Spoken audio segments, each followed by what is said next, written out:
केडीएमचे प्रभाग रचना आणि आरक्षणाविरोधात न्यायालयामध्ये याचिका दाखल करण्यात आली आहे। शिवसेनेचे शहर प्रमुख रवी पाटील यांनी मुंबई उच्च न्यायालयामध्ये याचिका दाखल केलेली आहे। सोमवारी या याचिकेवर सुनावणी पार पडणार आहे। कल्याण डोंबिवली आगामी निवडणुकीसाठी नुकतीच प्रभाग आरक्षणाची सोडत जाहीर झाली आहे। 122 नगरसेवकांसाठी 31 प्रभागांची रचना करण्यात आलेली आहे।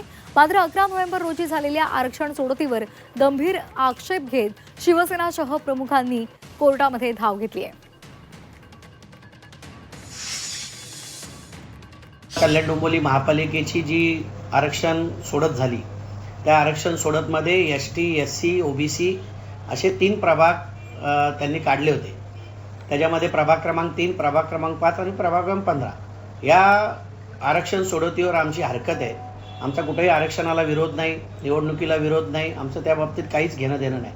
आमचा विरोध असा आहे की जे नगरविकास खात्याने जो GR काढला आहे त्या GRमध्ये त्यांनी जी काही प्रक्रिया राबवली त्या प्रक्रियेला विरोध आहे। मुळातच समान तुम्ही एका बाजूला म्हणताय आणि एका बाजूला आमच्यावर अन्याय करताय। पुरुषावर अन्याय झालाय, SC STच्या महिलेवर अन्याय झालाय, SC STच्या पुरुषावर अन्याय झालाय।